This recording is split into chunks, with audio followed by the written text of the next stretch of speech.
طریقوں کی مخالفت کرتا ہو، ذرا سوچو تو صحیح کیسے قیامت کے دن سامنا کرے گا حضور اکرم صلی اللہ علیہ وسلم، کیسے قیامت کے دن کیا کرے گا، سامنا کرے گا۔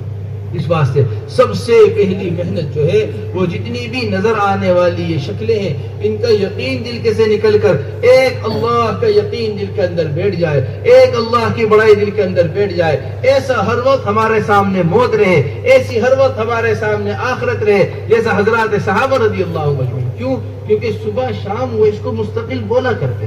عثمان غنی رضی اللہ تعالیٰ عنہ کے بارے میں آتا ہے جب قبر کو دیکھتے تو قبر کو دیکھ کر رونا شروع کر دیتے، اتنا روتے کہ داڑھی مبارک آنسوؤں سے تر ہو جاتی۔ لوگ کہتے اے عثمان ابھی تو بڑے بڑے مرحلے باقی ہیں، پل صراط پر سے گزرنا ہے، نامہ اعمال کا ملنا ہے، ابھی جنت کے اندر داخلے کا مسئلہ ہے، ابھی دوزخ سے گزرنے کا مسئلہ ہے، یہ ساری چیزیں ابھی باقی رہ گئی ہیں، تم صرف قبر کو دیکھ کر رو رہے۔ فرمایا ان تمام گھاٹیوں کی پہلی گھاٹی ہے، ان تمام منزلوں کی پہلی منزل ہے، جو یہاں سے گزر گیا آگے سب آسان ہوتا چلا۔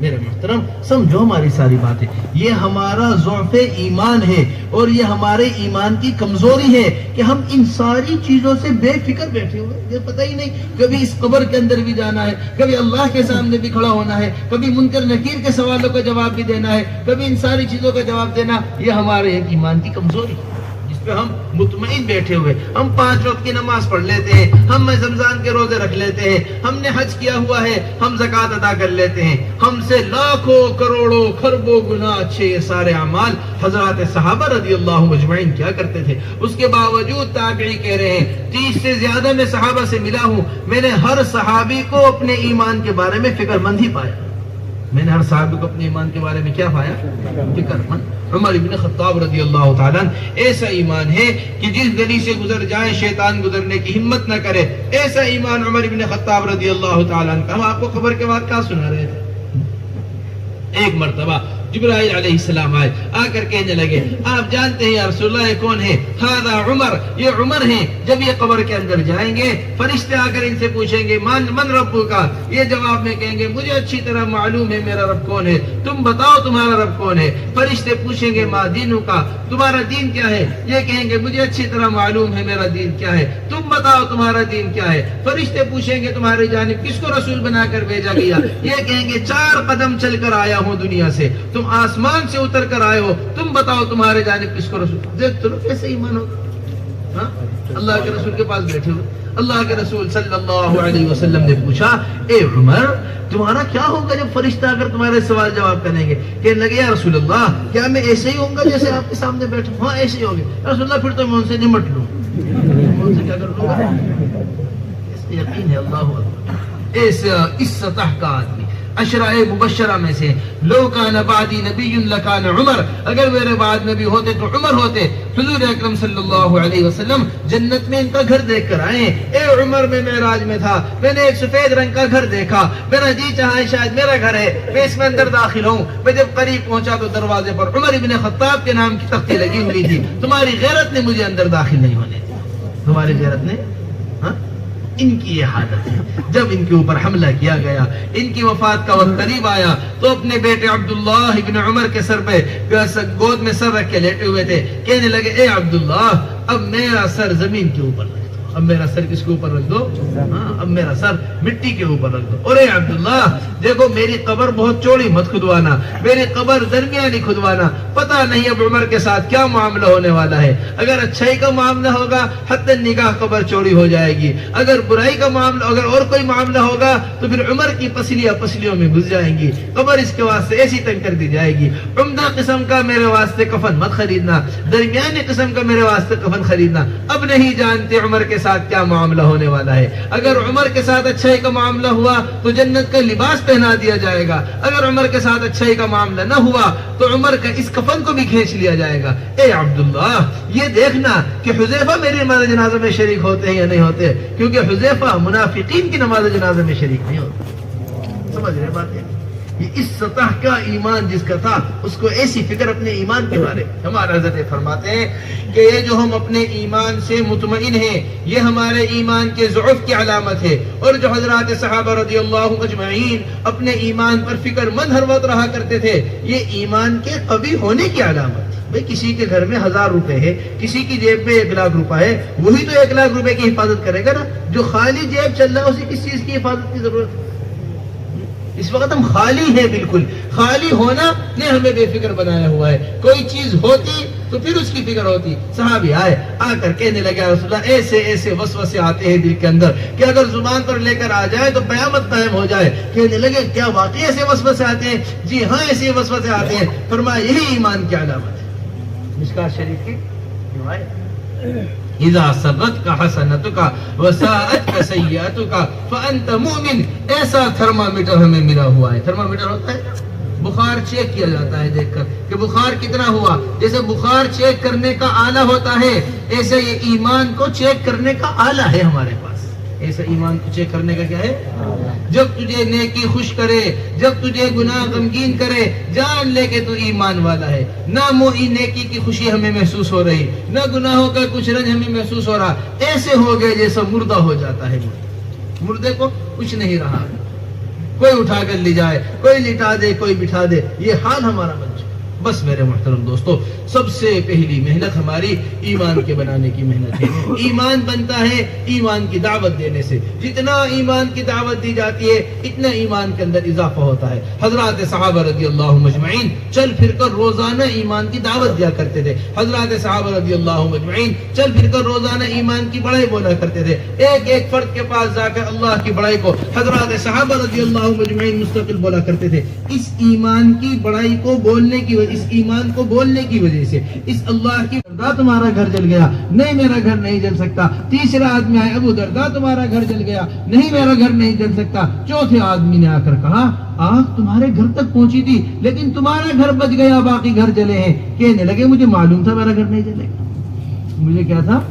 معلوم تھا میرا گھر. وہ کہنے لگے جی آپ کی پہلی بات پر زیادہ حیرت کریں دوسری بات پر. پہلے آپ منع کر رہے تھے گھر نہیں جلا, بعد میں آپ کہہ رہے مجھے معلوم تھا گھر نہیں. کیا نہ پہلی پہ کرو نہ دوسری پر. میں نے جو حضور اکرم صلی اللہ علیہ وسلم سے بات سنی تھی اس پہ سمجھ رہے ہماری بات. ہمارے حضرت فرما رہے تھے ایک نہیں, دو نہیں, تین نہیں, اگر ساری دنیا کی نظریں آ کر حضور اکرم صلی اللہ علیہ وسلم کی ایک خبر کے مقابلے میں ابو دردہ سے یہ کہتی کہ آپ کا گھر جل گیا, یہ ایک خبر پر ایسا یقین تھا ساری دنیا کی نظروں کا انکار کرتے تھے.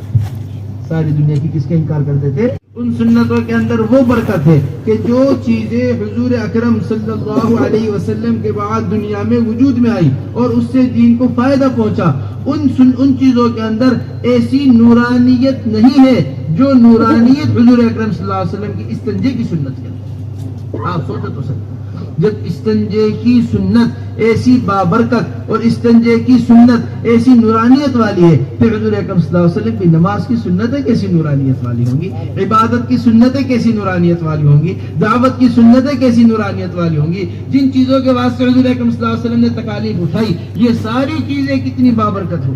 آ رہی بات سمجھ میں ہماری. بس میرے محترم دوستو, اصل طاقت جو ہے وہ حضور اکرم صلی اللہ علیہ وسلم کے طریقہ کار ہماری زندگی کے اندر آ جائے. باعتبار عبادت کے ہم حضور اکرم صلی اللہ علیہ وسلم کے طریقے کو اختیار کریں, باعتبار دعوت کے ہم حضور اکرم صلی اللہ علیہ وسلم کے طریقے کو اختیار کریں, باعتبار عادت کے ہم حضور اکرم صلی اللہ علیہ وسلم کے طریقے کو اختیار کریں. اس وقت سب سے بڑا جو حال مسلمانوں کے اوپر آیا ہوا ہے یہ ہے کہ بجائے یہ کہ سنتوں کو زندہ کیا جاتا, مسلمان ہی سنت کو مٹا رہا ہے. مسلمان کس کو مٹا رہا ہے؟ سمجھو ہماری بات اچھی ہے. حضرت فرمایا کرتے تھے کہ پہلے مسلمان دین کو بگاڑے گا پھر دین کے خلاف قانون بنیں گے. ایسا ہو نہیں سکتا کہ مسلمان دین کی اتباع کر رہا ہو اور اس کے خلاف کوئی قانون بن جائے. اللہ ساری دنیا مٹا سکتے ہیں, اپنے ایک نبی کی سنت نہیں مٹنے دیتے. یہ تو ہم نے خود مٹائی. یہ ہم نے کیا کیا ہے؟ یہ ہم نے خود. حضرات صحابہ رضی اللہ مجمعین ہر حال کے اندر اتباع حضور اکرم صلی اللہ علیہ وسلم کی سنت کا کیا کرتے تھے. کسی ماحول سے کبھی بھی حضرات صحابہ رضی اللہ مجمعین متاثر نہیں ہوا کرتے تھے. کسی بھی ماحول سے کبھی حضرات صحابہ رضی اللہ مجمعین اپنے آپ کو بدلا نہیں کرتے تھے بلکہ ماحول کو اس حساب سے بدلا کرتے تھے. عثمان غنی رضی اللہ تعالیٰ عنہ کے بارے میں آتا ہے جب فتح مکہ میں, جب صلح حدیبیہ میں مکے والوں سے بات کرنے کے واسطے گئے تو مکے والوں کا یہ معمول تھا کہ مکے میں جہالت ایسی عام تھی کہ لمبے لمبے کرتے پہنا کرتے تھے. کیا کرتے؟